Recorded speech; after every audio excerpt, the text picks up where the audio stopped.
नमस्कार, आदाब, सत श्री अकाल। मैं हूँ दानिश अदा खान और आप देख रहे हैं बीएनसी न्यूज़ का खास कार्यक्रम द DRK शो। आज हमारे साथ में एक ऐसी बेटी मौजूद है जिन्होंने अपने माँ बाप का नाम तो रोशन किया है, बल्कि इस बुरहानपुर का नाम को भी जो है देश के अंदर रोशन किया है। तो मुलाकात करिए बुरहानपुर की सिविल जज परीक्षा के अंदर चयन हुई बेटी निशा कुशवाहा। बहुत बहुत स्वागत है मैम। मैम, पहला सवाल आपसे कि आपका जन्म कहाँ हुआ, शुरुआती शिक्षा आपने जो है कहाँ तक हासिल की? हाँ, मेरा जन्म बुरहानपुर के मालीवाड़ा क्षेत्र में हुआ है और मैंने अपनी पढ़ाई पहली से लेकर 12th तक Saint Theresa higher secondary school Burhanpur से की थी। फिर मैंने उसके बाद ग्रेजुएशन किया बीकॉम कंप्यूटर एप्लीकेशन में सेवा सदन कॉलेज से, और उसके बाद मैंने LLB किया है वहीं से सेवा सदन लॉ कॉलेज से, जो कि DAVV यूनिवर्सिटी से एफिलिएटेड है, और मैंने उसमें रैंक भी हासिल की थी। फर्स्ट रैंक मेरा यूनिवर्सिटी में फर्स्ट रैंक आया था। निशा जी, आप अब जज बनने वाले हैं, कहाँ से ये प्रेरणा मिली, किन किन की जज की, इसके बाद क्या आपकी प्लानिंग है? जज बनने की प्रेरणा मुझे LLB करने के दौरान, जब हमारी कॉलेज में कॉन्स्टिट्यूशनल डे सेलिब्रेट होता था, तब वहाँ माननीय न्यायाधीश आते थे, तो उनको देख के मुझे इंस्पिरेशन मिली थी। और मैं सोचती थी कि मेरा जो व्यक्तित्व है, तो मैं अपने व्यक्तित्व को किस काम में लगा सकती हूँ, और तो मुझे लगा कि मैं जज बन के सोसाइटी के लिए बहुत अच्छा काम कर सकती हूँ, और आगे भी मैं अपना ईमानदारी से अपना काम करूँ। क्या प्लानिंग है अब आपकी आगे? आगे यही कि ईमानदारी से काम करना है। और कैसे तैयारी की आपने, कितने घंटे जो है आप पढ़ाई करते थे, किन किन का सपोर्ट आपको जो है मिला इसमें? सपोर्ट मेरे परिवार से मुझे फुल सपोर्ट था, मेरे मम्मी पापा का, मेरे भाई बहनों का। और पढ़ाई के घंटे, मतलब घर की थोड़ी जिम्मेदारी थी, मैं घर का काम करने के बाद मुझे जो समय मिलता था, मैं पूरा समय पढ़ाई में बिताती थी। मैंने जो तैयारी की है दो तरीकों से की है। जब मैं घर पे रहती थी तो घर का काम करने के साथ साथ मैं अपनी पढ़ाई करती थी, तो कम से कम 6 घंटे मैं पढ़ती थी। और फिर मेरी जॉब लगी थी एज अ मंथली में, तो वहाँ मैं अपनी 10 से 6 की नौकरी करने के बाद, शाम में कोर्ट से आने के बाद 8 बजे मैं पढ़ती थी, 8 से 12 बजे तक मैं अपनी पढ़ाई करती थी। और सुबह 2 घंटे, 4 बजे उठती थी, तो 4 से 6 बजे तक अपनी पढ़ाई करती थी, फिर वापस सो जाती थी, फिर कोर्ट जाती थी। कहते हैं कि लड़कियों की पढ़ाई के अंदर उनके पेरेंट्स का काफ़ी सपोर्ट होता है।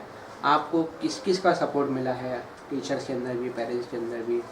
कैसे, क्या थोड़ा सा बताइए। मुझे सबसे पहले मेरे पापा ने बहुत सपोर्ट किया है।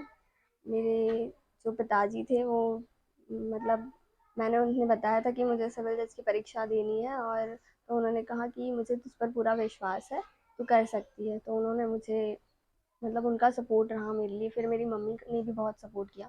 मेरी बड़ी दीदी थी जिनकी शादी हो गई है, उन्होंने मुझे बहुत सपोर्ट किया। फिर साथ साथ मेरे कुछ खास दोस्त जिन्होंने मुझे सपोर्ट किया, टीचर्स, मतलब हर जगह से मुझे मतलब साथ ही दिया सब लोगों ने, और सब लोग ये कहते थे कि तू बन जाएगी, तेरे अंदर है वो चीज़, तू कर सकती है। वहाँ से, और साथ ही मुझे अपने आप पर भी विश्वास था कि मैं सब कर सकती हूँ। सिविल जज परीक्षा के अंदर आप पास हुई, ये खुशखबरी सबसे पहले आपको किसने बताई, और आपने ये खुशखबरी सबसे पहले किसको दी? और मुझे सबसे पहले ये बात, जब मैं जबलपुर में थी हॉस्टल में, तब मुझे अंकित सर का फ़ोन आया था, जो मेरे टीचर है। उन्होंने मुझे सबसे पहले ये खुशखबर सुनाई कि निशा, तुम्हारा हो गया है सिविल जज में, और तुम जज बन गई हो। तो मैंने कहा सर सच में? तो बोले हाँ, यू हैव डिड इट। तो मैंने कहा सर 2 मिनट मैं रिजल्ट चेक कर लूँ? बोले हाँ, तुम देख लो और फिर मुझसे बात करना। फिर मैंने रिजल्ट देखा। पहले तो हिम्मत नहीं हो रही थी खोलने की, फिर देखा कि हाँ यार, नाम तो है, फिर मैं श्योर हो गई। फिर मैंने सबसे पहले अपने घर पे कॉल किया, मेरे मम्मी पापा को मैंने ये खबर सुनाई, और वो बहुत खुश थे। और उसके बाद मैंने अपनी दीदी को भी ये खबर सुनाई, वो भी बहुत खुश थी।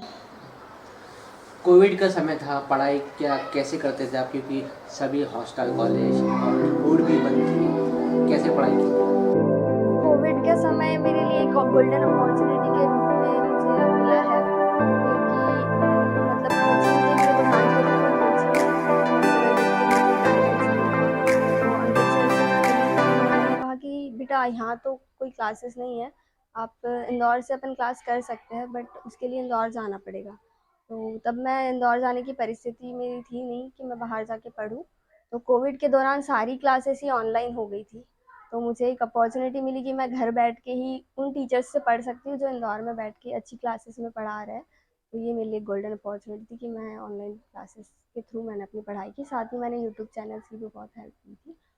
फिर बाद में मैंने जबलपुर गई, वहाँ से मैंने खरीलो अकेडमी से अपनी क्लासेस की। अधिक छात्र जो है मोबाइल पर लैपटॉप पे बिजी होते रहते हैं, जिस वजह से उनको परीक्षा के अंदर फेल भी होना पड़ता है।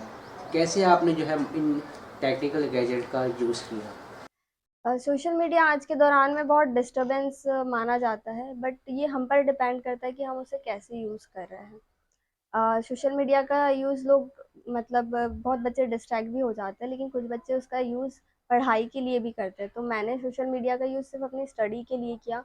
मैंने यूट्यूब से पढ़ाई की, मैंने गूगल से कुछ सर्च करती थी तो वहाँ से मैंने गूगल सर्चिंग की, आईडीज़ वगैरह। अगर मतलब मैं सोशल मीडिया को बहुत कम ही यूज़ करती हूँ, लेकिन अगर मैंने किया है तो मैंने अपनी स्टडी पर्पज़ से ही किया है। मैं यही सजेस्ट करूँगी कि सोशल मीडिया डिस्ट्रैक्शन तो है ही, साथ में उसका यूज़ भी किया जा सकता है। तो आप सही तरीके से यूज़ कीजिए, तो वो आपके लिए वरदान भी साबित हो सकता है। बिल्कुल, देखिए सोशल मीडिया जो है आपके लिए एक वरदान भी साबित हो सकता है, अगर आप उसको समझ लो ये एक आईना है। आईने के अंदर इंसान अपने आप को जैसा देखना चाहे वह वैसा देख सकता है। अगर वह इसको गलत तरीके से यूज़ करना चाहेगा तो वह गलत होगा, सही तरीके से यूज़ करना चाहेगा तो वह भी सही होगा। ऐसे ही एक उदाहरण आपके सामने है। रुकते हैं यहाँ पर एक ब्रेक के लिए, जब तक कि आप भी देखते रहिए बीएनसी न्यूज़।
तो ब्रेक के बाद एक बार फिर आपका स्वागत है बीएनसी न्यूज़ के इस खास कार्यक्रम द डीआर के शोरूम के अंदर। हमारे साथ में एक ऐसी बेटी मौजूद है जिन्होंने बुरहानपुर का नाम तो रोशन किया है, बल्कि अपने पेरेंट्स का नाम भी जो है रोशन किया है। निशा कुशवाहा जी, जो हाल ही के अंदर जो है सिविल जज जो परीक्षा के अंदर चयन जिनका हुआ है। अगला सवाल इनसे करेंगे, मैम बेटी बचाओ बेटी पढ़ाओ अभियान केंद्र सरकार से लेकर जो है विभिन्न राज्यों की सरकार चला रही है। उन बेटियों को, उनके अभिभावकों को आप क्या संदेश देना चाहेंगे? गवर्नमेंट तो अपनी जगह पे सपोर्ट कर ही रही है, साथ में जो बच्चियाँ हैं, जो बहनें हैं, उनको पूरा लाभ लेना चाहिए। और अगर उनको मौका मिलता है तो उनको अपनी पढ़ाई पर मतलब उनको अपनी पढ़ाई कंप्लीट करनी चाहिए। और माता-पिता से मैं ये कहूँगी कि अगर आपकी बेटी में कुछ करने का जज़्बा है, तो उसका साथ ज़रूर दें, उसके सपने पूरे करने में उसकी मदद ज़रूर करें, क्योंकि माँ-बाप का सपोर्ट बच्चों के लिए बहुत ज़रूरी होता है। मेरे माता-पिता ने मेरा सपोर्ट किया तो आज मैं इस मुकाम तक पहुँची हूँ। तो साथ में पेरेंट्स का सपोर्ट और पूरा अपनी लगन से, अपनी मेहनत से पढ़ाई कीजिए और हासिल कीजिए जो आप चाहते हो। उन छात्रों को क्या कहना चाहेंगे आप, क्या संदेश देना चाहेंगे जो सिविल जज परीक्षा की जो है तैयारी कर रहे हैं? हाँ, सिविल जज की परीक्षा कठिन होती है, तो इसके लिए सबसे पहले तो मैं ये कहूँगी आप कंसिस्टेंसी रखिए, रोज़ पढ़िए, लगातार पढ़िए, साथ में हार्ड वर्क के साथ-साथ आप स्मार्ट वर्क करिए, क्योंकि हार्ड वर्क से क्या होता है ना, आपको सारी चीज़ें नहीं पढ़नी रहती हैं। आप स्मार्ट वर्क कर सकते हो, क्योंकि कोई भी कॉम्पिटिटिव एग्ज़ाम फेस करने के लिए आपको सारी चीज़ें तो नहीं पढ़नी होती, लेकिन कुछ चीज़ें पढ़नी होती है, आप उस पर फोकस कीजिए। साथ में पेशेंस बहुत ज़रूरी है, क्योंकि लंबा प्रोसेस होता है 1 साल का, तो आपको अपना पेशेंस रखना होता है। और टाइम मैनेजमेंट बहुत ज़रूरी है। टाइम का ध्यान रखिए, मतलब आप अपना टाइम एक-एक मिनट कहाँ आप अपना यूटिलाइज़ कर रहे हो, इसको अच्छे से यूटिलाइज़ कीजिए। क्योंकि मेरा जो मतलब मैं जब पढ़ती थी, तो मैं 10 से 6 कोर्ट में काम करती थी। तो मेरे लिए थोड़ा मुश्किल था कि टाइम निकालना, तो फिर भी मैं अपना टाइम मतलब मैनेज करके चलती थी और अपनी पढ़ाई भी करती थी, साथ ही साथ काम भी करती थी। जुडिशरी को ही कि आपने निशा जी चूज़ किया है, अन्य फील्ड की कैटेगरी थी? जुडिशरी में मुझे ऐसा लगता है कि मेरा जो व्यक्तित्व है, मेरे अंदर जो सिंप्लिसिटी है और लोगों के लिए कुछ करने का जज्बा है, तो मैं जुडिशरी में अच्छा काम कर सकती हूँ और इसमें मतलब मैं लोग सोसाइटी को अच्छे से सर्व कर सकती हूँ, जस्टिस प्रोवाइड कर सकती हूँ, इसलिए मैंने ये फील्ड चूज़ की थी। कितने घंटे आप पढ़ाई करते थे और कौन कौन सी बुकों से जो है आपने पढ़ाई किया है? 6 घंटे तो मतलब टाइम का ऐसा नहीं था, मैंने जैसे बताया आपको कि मैं जॉब भी करती हूँ और जब मैं घर पे थी तो घर की ज़िम्मेदारियों के बाद बड़ी मतलब मेरी शादी हो गई, तो घर की बड़ी बेटी होने के नाते मुझे घर का काम भी करना पड़ता था। तो जब मेरे घर का काम ख़त्म हो जाता तो जितना समय मुझे मिलता था, मैं वो अपना पढ़ाई में लगा देती थी। और जब मैं जॉब करती थी जबलपुर में तो उसमें जब अपनी जॉब के बाद जब मुझे समय बचता था 3, 4, 6 घंटे जो भी मुझे मिल रहे हैं तो मैं उतना टाइम पढ़ती थी। बुकें कौन सी सजेस्ट करना चाहिए? सिविल जज की तैयारी के लिए सबसे इम्पोर्टेंट हम लोगों को बैरेक्ट होता है। आपको बैरेक्ट्स पे कमांड करनी चाहिए। जो 12 के 12 बैरेक्ट है उन पर आपकी कमांड होनी चाहिए। साथ में जीके और इंग्लिश कंप्यूटर के लिए लूसेंट की बुक आती है, यूट्यूब चैनल है, आप उसको प्रेफर कर सकते हैं। और मेंस की तैयारी के लिए राइटिंग प्रैक्टिस बहुत ज़रूरी है, तो आप टाइम मैनेजमेंट के साथ आप राइटिंग प्रैक्टिस कीजिए अपने मेंस के लिए। और बुक्स मैं सजेस्ट करूँगी जनरल राइटिंग के लिए रॉबिन्सन क्रुसो की बुक है और पीके भारद्वाज की बुक है। और यूपीपीसी के लिए मैंने सीके तकवानी रेफ़र की थी और सीआरपीसी के लिए मैंने केलकर की बुक रेफ़र की थी। बाकी तो बैरेक्ट से मैंने कवर किया था। यूट्यूब चैनल का भी आपने नाम बताया है, क्या यूट्यूब चैनल सजेस्ट करोगे?